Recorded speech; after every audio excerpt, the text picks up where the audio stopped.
Welcome to another video of question bank channel. আজকের ভিডিওতে আমরা 38তম বিসিএস এর বিজ্ঞান অংশের প্রশ্নগুলো বিস্তারিত ব্যাখ্যা সহ সমাধান আলোচনা করব। আজকের ভিডিওটি আমাদের বিসিএস বিজ্ঞান সিরিজের পঞ্চম পর্বের ভিডিও। বিসিএস এর বিজ্ঞান প্রশ্নোত্তরগুলো সম্পর্কে ভালো ধারণা রাখতে আমাদের কোশ্চেন ব্যাংক চ্যানেলের বিসিএস সায়েন্স প্লেলিস্ট থেকে বাকি ভিডিওগুলো দেখতে পারেন। তাহলে চলুন 38তম বিসিএস এর বিজ্ঞান অংশের প্রশ্নগুলোর বিস্তারিত ব্যাখ্যা সহ সমাধান আলোচনা শুরু করা যাক। প্রশ্ন 1, কোন গ্যাসটি ড্রাই আইস তৈরিতে ব্যবহার করা হয়? Carbon die oxide. Carbon die oxide গ্যাসটি dry আইস তৈরিতে ব্যবহার করা হয়। ড্রাই আইস তৈরিতে কার্বন ডাই অক্সাইড গ্যাস ব্যবহার করা হয়। Carbon die oxide গ্যাসকে -78.5 degree Celsius তাপমাত্রায় শীতল করলে এটি তরল না হয়ে সরাসরি কঠিন অবস্থায় রূপান্তরিত হয়। একে শুষ্ক বরফ বা ড্রাই আইস বলা হয়। শুষ্ক বরফ নামকরণের তাৎপর্য হলো এটি দেখতে বরফের মতো সাদা, অথচ হাতে ধরলে হাত ভেজায় না। এটি নাট্যমঞ্চে ধোঁয়া তৈরিতে ও হিমায়ক হিসেবে ব্যবহৃত হয়। প্রশ্ন 2, বর্তমানে পরিবেশ বান্ধব কোন গ্যাসটি রেফ্রিজারেটরের কম্প্রেসরে ব্যবহার করা হয়? Tetrafluoroethane. বর্তমানে পরিবেশ বান্ধব টেট্রাফ্লুরো ইথেন গ্যাসটি রেফ্রিজারেটরের কম্প্রেসরে ব্যবহার করা হয়। টেট্রাফ্লুরো ইথেন এর তাপজাতীয় ধর্মাবলী ডাইক্লোরো ডাইফ্লুরো মিথেন এর মতো হলেও ওজোন স্তরের ভাঙ্গনে এর প্রভাব কম। এছাড়া পৃথিবীর উষ্ণায়নেও এর প্রভাব কম হওয়ায় বর্তমানে ফ্লেয়ন হিসেবে এটিকে বেশি ব্যবহার করা হচ্ছে। একে নরফ্লুরেনও বলা হয়। প্রশ্ন 3, ক্যান্সার চিকিৎসায় যে বিকিরণ ব্যবহার করা হয় তার নাম কি? গামা রে। ক্যান্সার চিকিৎসায় যে বিকিরণ ব্যবহার করা হয় তা হলো গামা রে। শরীরের কোনো স্থানে ক্ষতিকর ক্যান্সার টিউমারের উপস্থিতি তেজস্ক্রিয় আইসোটোপ দ্বারা নির্ণয় করা যায়। অপরদিকে কোভার-60 আইসোটোপ থেকে নির্গত তীব্র গামা রশ্মি নিক্ষেপ করে দেহের সুস্থ কোষকলা ঠিক রেখে ক্যান্সার টিউমার কোষকলাকে ধ্বংস করা হয়। প্রশ্ন 4, ব্যাকটেরিয়ার কোষে নিচের কোনটি উপস্থিত? ক্রোমাটিন বস্তু। ব্যাকটেরিয়ার কোষে ক্রোমাটিন বস্তু উপস্থিত। ব্যাকটেরিয়া এককোষী ফিলামেন্টাস কলোনিয়াল।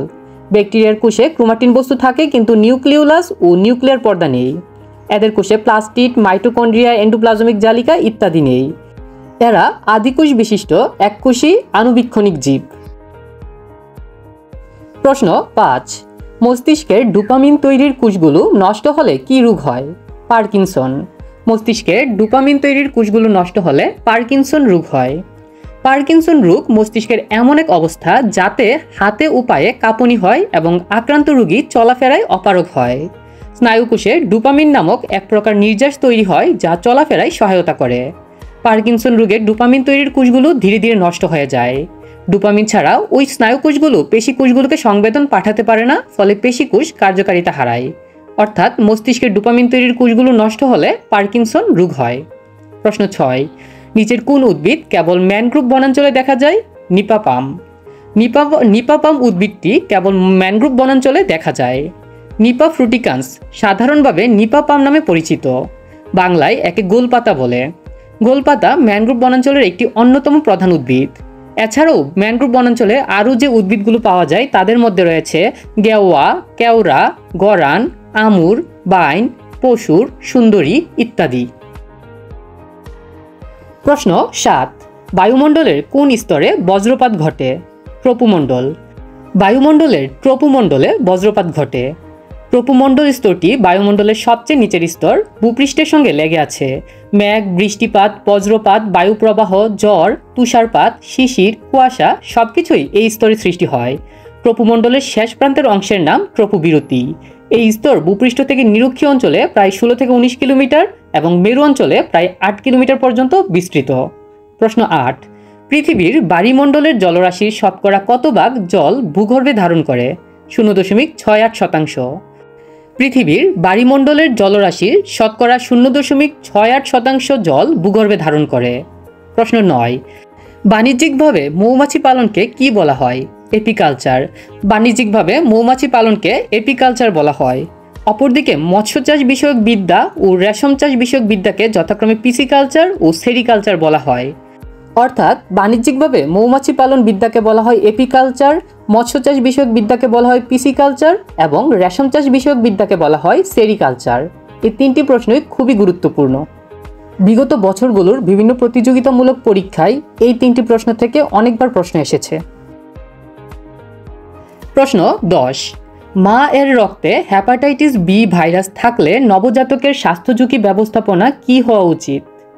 জন্মের 12 ঘন্টার মধ্যে ভ্যাকসিন ও HBIG শট দিতে হবে।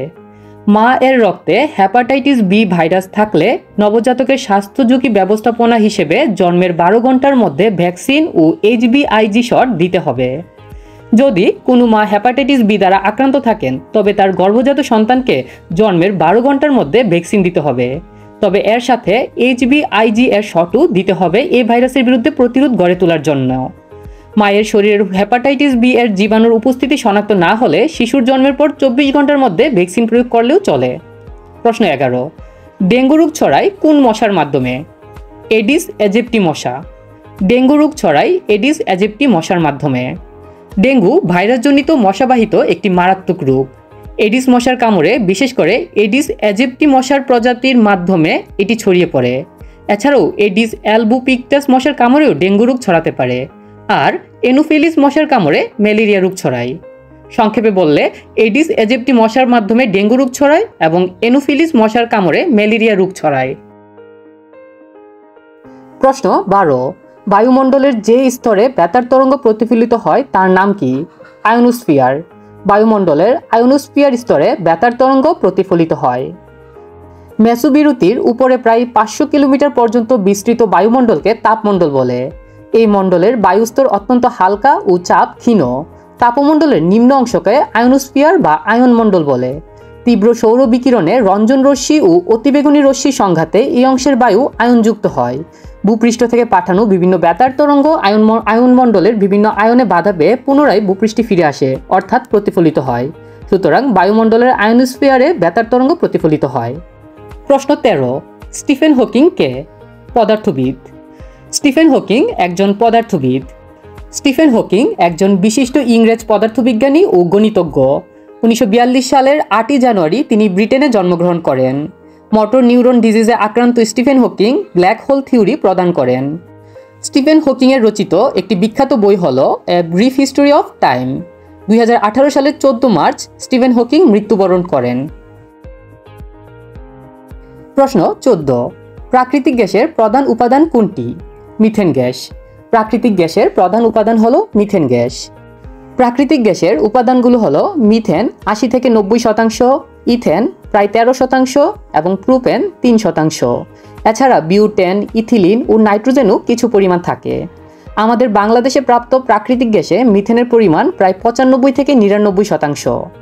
প্রশ্ন 15, কোনটি নবায়নযোগ্য শক্তির উৎস? সমুদ্রের ঢেউ। সমুদ্রের ঢেউ একটি নবায়নযোগ্য শক্তির উৎস। যেসব শক্তির উৎস অফুরন্ত এবং বারবার ব্যবহার করা যায় তাদেরকে নবায়নযোগ্য শক্তির উৎস বলা হয়। সূর্যরশ্মি, পানি, বায়ু, পারমাণবিক শক্তি, সমুদ্রের ঢেউ ইত্যাদি হলো নবায়নযোগ্য শক্তির উৎসের উদাহরণ। আজকের ভিডিওতে আমরা 38তম BCS এর বিজ্ঞান প্রশ্নোত্তরগুলো নিয়ে আলোচনা করেছি। BCS এর বিজ্ঞান প্রশ্নোত্তরগুলো সম্পর্কে ভালো ধারণা রাখতে কোশ্চেন ব্যাংক চ্যানেলের BCS সায়েন্স প্লেলিস্টে গেলে বিজ্ঞান প্রশ্নোত্তরগুলো সম্পর্কে বিস্তারিত সমাধান আপনারা পেয়ে যাবেন। ভিডিওটি শেষ পর্যন্ত দেখার জন্য ধন্যবাদ। আমাদের ভিডিওগুলো ভালো লেগে থাকলে কোশ্চেন ব্যাংক চ্যানেলটি সাবস্ক্রাইব করে আমাদের সাথেই থাকবেন।